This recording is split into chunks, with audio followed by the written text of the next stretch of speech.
Thanks very much for joining me. You know, in the midst of these unprecedented and crazy times, government shutdown, Trump's devastation of healthcare in America, climate change, the move toward authoritarianism, the horrific war in Gaza, the growth of oligarchy, etc., etc., etc.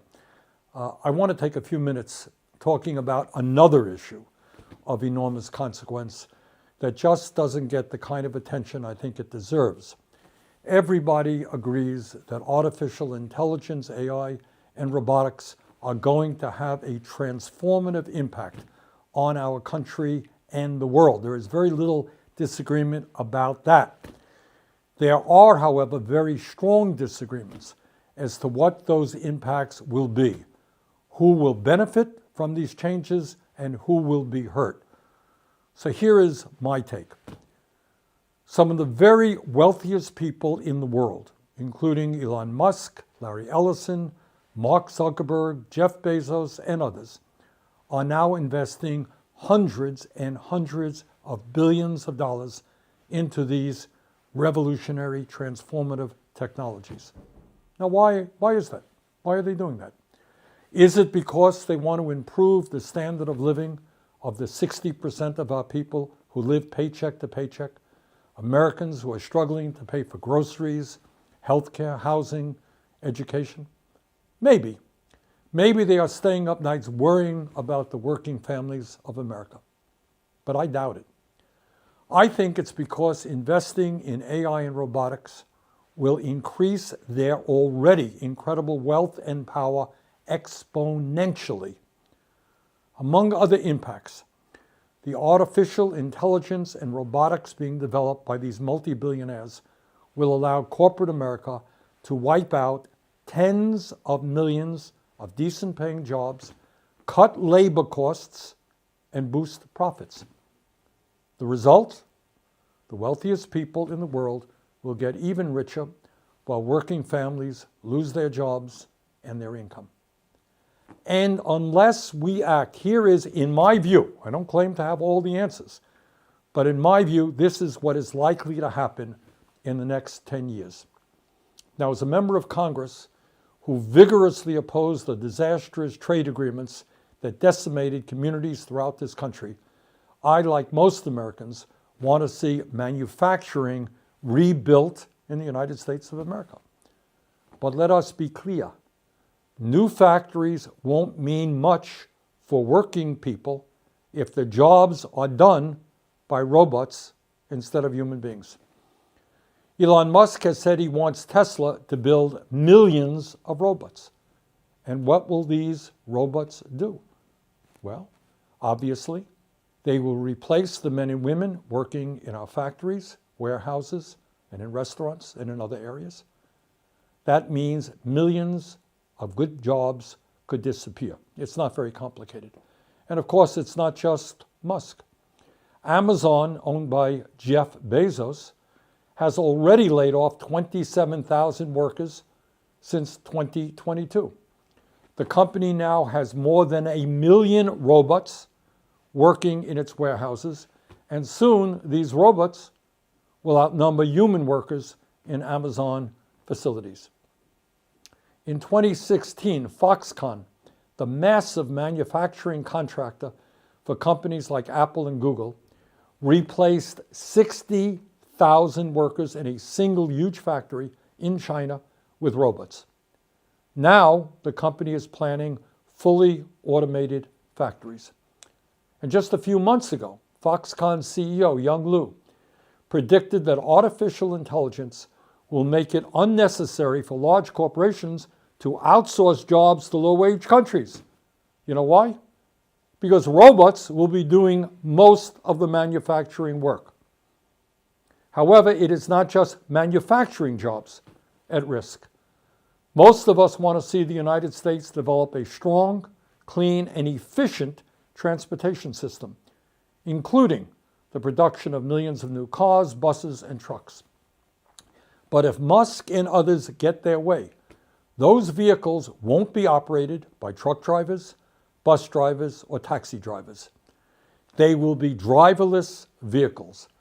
Millions of jobs in transportation will be eliminated. This is not science fiction. It's already happening.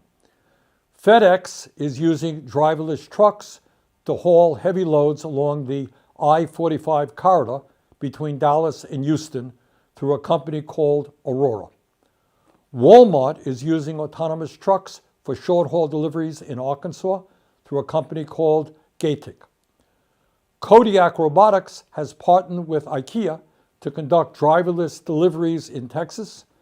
Waymo is operating self-driving cabs in Los Angeles, Phoenix, San Francisco, Atlanta, and Austin. We all want to see more startup companies and small businesses, but for workers, that will mean very little if half of all white-collar entry-level jobs are eliminated over the next 5 years.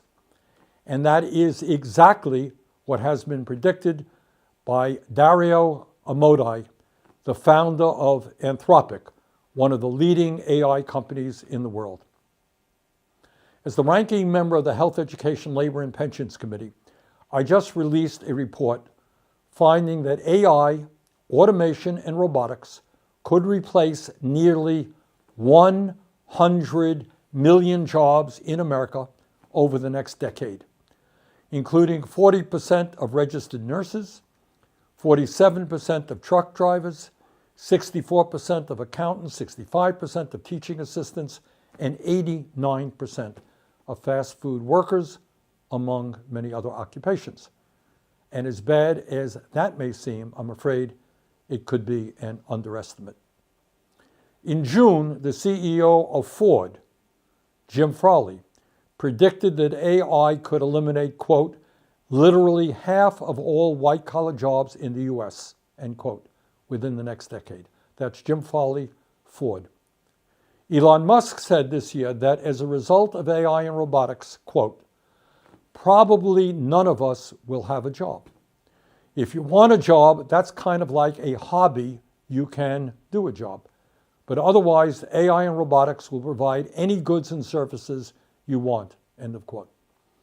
Earlier this year, Bill Gates predicted that humans, quote, won't be needed for most things, end quote, such as manufacturing products, delivering packages, or growing food over the next decade due to AI. So, my friends, here is a rather big question. If Musk and Gates and others are only half right in their predictions, what happens to the tens of millions of Americans who no longer have employment because they can't find jobs that don't exist? In this brave new world, how do these Americans pay for health care, food, housing, and the other necessities of life? But it's not just economics. Work, whether being a janitor or a brain surgeon, is an integral part of being a human being. The vast majority of people want to be productive members of society and contribute to their communities. What happens when that vital aspect of human existence is removed from our lives? Further, and now we get into some pretty deep stuff, the rapid developments in AI will likely have a profoundly dehumanizing impact on all of us. In many ways, it will actually redefine what it means to be human, fundamentally alter our relationships to each other, and the very nature of what we call society.